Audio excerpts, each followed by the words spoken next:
लिखा था जिसकी थोड़ी सी वजाहत आपके सामने कर दूं, क्योंकि जो ईसाई मसीही बरादरी के चर्च पर बॉम्बिंग की गई उस हवाले से मैंने छापा था। और मैं कंपैरेटिव रिलीजन्स का स्टूडेंट हूं, तो मैंने बाइबल भी पढ़ी है और बहुत सारी किताबें। तो बाइबल के बुक ऑफ एक्सोडस के अंदर एक कहानी है, और वो कहानी बड़ी ऐसी है कि हजरत मूसा अपनी बकरियों को चरा रहे थे सहराए सीना में, तो एक झाड़ी थी जिसमें से आग निकल रही थी, मगर वो झाड़ी जल नहीं रही थी।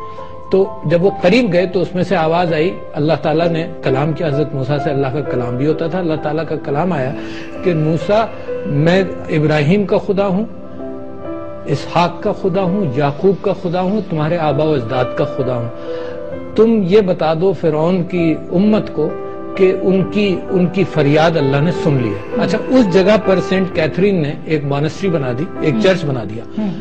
वो ये बना हुजूर अकरम सल्लल्लाहु अलैहि वसल्लम की बेअसत से तकरीबन 300 साल पहले। इन्होंने एक डेलीगेशन भेजा हुजूर अकरम सल्लल्लाहु अलैहि वसल्लम के पास 625 में एडी में। उस डेलीगेशन ने कहा कि जी हमें चर्च को प्रोटेक्शन चाहिए। उसके जवाब के अंदर हुजूर अकरम सल्लल्लाहु अलैहि वसल्लम ने एक डॉक्यूमेंट भेजा उनका, जो आज तक सेंट कैथरीन मॉनेस्ट्री में महफूज है, आज तक महफूज है। ऐसे डॉक्यूमेंट्स दुनिया में शायद चंद ही होंगे जिसमें हुजूर अकरम सल्लल्लाहु अलैहि वसल्लम की मोहर मुबारक लगी हुई हो। वो मोहर मुबारक जिसको हम घरों में सजाते हैं, जिसको मोहम्मद लिखा है, उस डॉक्यूमेंट के ऊपर वो मोहर मुबारक भी है, और जब से वो वहां प्रिजर्व्ड है। अच्छा, वो डॉक्यूमेंट क्या कहता है? वो कहता है कि मोहम्मद इब्न अब्दुल्ला का ये माहिदा है और ये वादा है मसीही बरादरी के लोगों के साथ। और वो कहता क्या है? 8 चीजें कहता है, आप सब्र के साथ सुन लीजिए, बड़े इख्तिसार से बात करूंगा। पहली चीज ये कही कि इनके गिरजा घरों को तबाह मत करूंगा। अच्छा, ये कविनेंट है हुजूर अकरम सल्लल्लाहु अलैहि वसल्लम का और अपनी उम्मत का मसीही बरादरी के साथ, और कोई टाइम लिमिट नहीं है। उन्होंने कहा कि इनके गिरजा घरों को तबाह मत करना।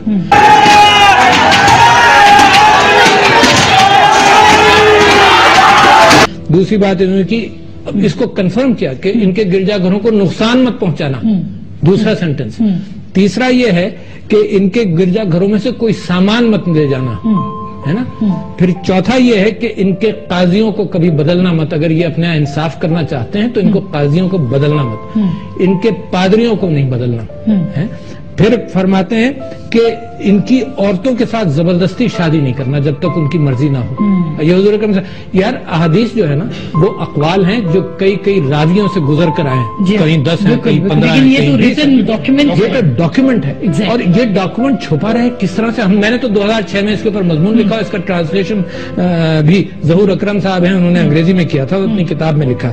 अच्छा, और 7वीं चीज ये है कि फिर ये आखिर में फिर कहा कि इनकी इबादत गाहों का एहतराम करना।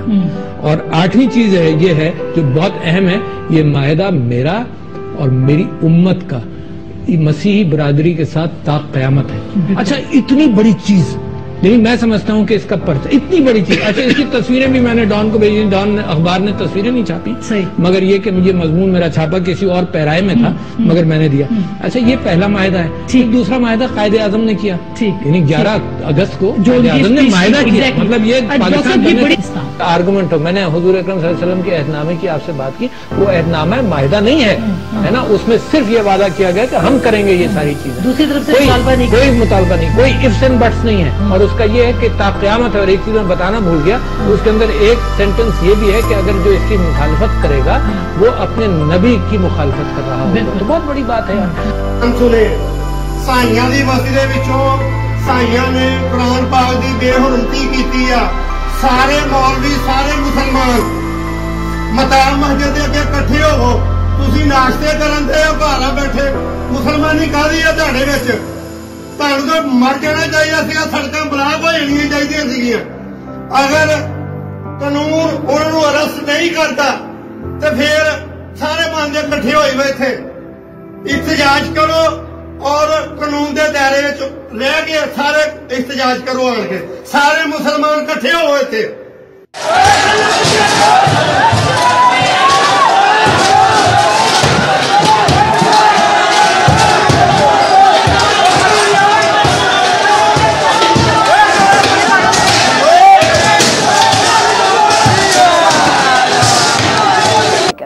रियासत ने खुद ये पैदा किया हो तो फिर क्या करेंगे आप? जब रियासत ने कहा हो کہ ایک ایسی جنگ لڑنی ہے جو ریاست کا تعلق ہی نہیں تھا اس جنگ سے، اور اس کو آپ نے جہاد کا نام دے دیا، اور پھر آپ نے اپنی سرزمین پشاور کا شہر دے دیا ان تمام جہادی رہنماؤں کو کہ وہاں پہ اپنے دفاتر کھولیں اور وہاں سے پھر ایک بڑی طاقت کے خلاف لڑائی کا آغاز کر دیں۔ تو اس کو ریاست نے کیا نا، ریاست نے ان کو سپورٹ کیا، ریاست نے ان کو اس حد تک طاقتور بنا دیا کہ آج ہم یہ بات کرتے ہوئے 100 دفعہ سوچتے ہیں کہ ہمیں یہ بات کرنی بھی چاہیے نہیں کرنی چاہیے۔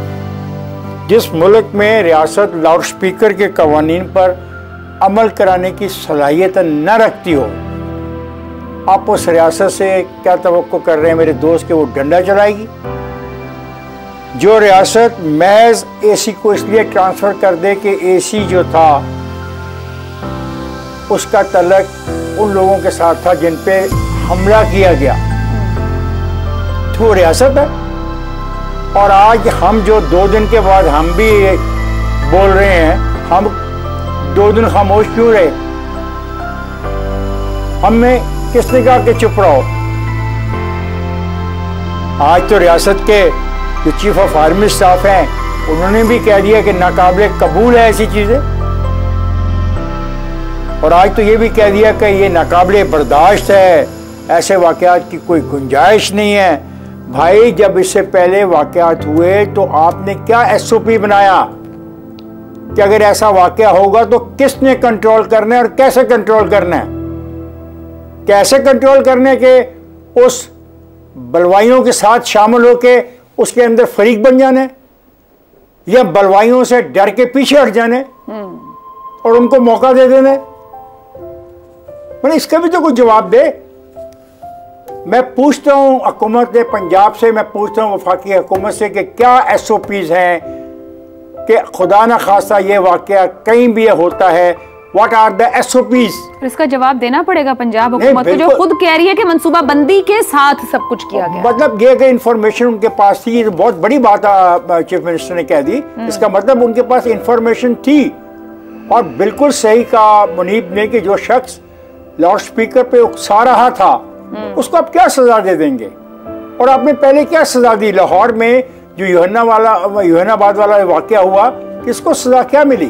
صحیح، آپ نے ایس او پی نہیں بنائی ابھی تک کہ کرنا کیا ہے ہم نے ایسے واقعات میں۔ اور ہم باتیں کر رہے ہیں جی ایسے عناصر کی ہمارے معاشرے میں کوئی گنجائش نہیں ہے۔ ایک بیانیہ تو ہے ریاست دے رہی ہے اس وقت، علامہ طاہر اشرفی صاحب بولے، انہوں نے کہا کہ میں ریاست پاکستان کی طرف سے، حکومت پاکستان کی طرف سے، علماء کمیونٹی کی طرف سے، سب کی طرف سے شرمندہ ہوں۔ بھائی شرمندگی کا یہی سوال میں بس ہم شرمندہ ہی رہیں گے میرے خیال ساری عمر۔ رات کی لپٹوں کو لے رہی ہے، کوئی بھاگ رہا ہے اس کو پھر اس کے اوپر پھینک رہے ہیں، پھر اس کے اوپر پھینک رہے ہیں۔ بندہ پوچھے اب پاکستانی ہوتا تمہارے ساتھ یہ سلوک ہوتا؟ ابھی ہم گھر بھی بن جائیں گے سب کچھ، جو چھوٹے چھوٹے بچے ہیں اس سے ان کے بیچ جو سا ڈر ہے وہ کون نکالے گا؟ ہمیں بتائیں کون نکالے گا ڈر؟ سب کچھ بنا لے کے ہم کو یقین نہیں ہے، پہلے بھی ہم نے یہ کچھ اپنی محنت سے بنایا، یہ تو ہی نہیں ہے؟ ہمیں بتائیں یہ تو ہی نہیں ہے؟ یہ دیکھیں ہم جھوٹ نہیں بول رہے، غور سے پڑھیں ہم یہاں پہ محفوظ نہیں ہیں۔ فرسٹ آن فارورڈ میرا یہی سوال ہے، ہم محفوظ نہیں ہیں، ہمیں کوئی علیحدہ کنٹری باہر لے کے جائیں، ہم یہاں پہ محفوظ نہیں ہیں۔ ہمارا یہی یعنی کہ ان سے یعنی کہ یہ چاہیے کہ ہم یہاں سے بس جائیں۔ یہ ہمارا ملک ہوتا تو ہمارے ساتھ ایسا نہ ہوتا۔ یہ اوپر چھت پہ ذرا حال دیکھیں، یہ دیکھیں ادھر ہم سو رہے تھے یار جب یہ حادثہ ہوا۔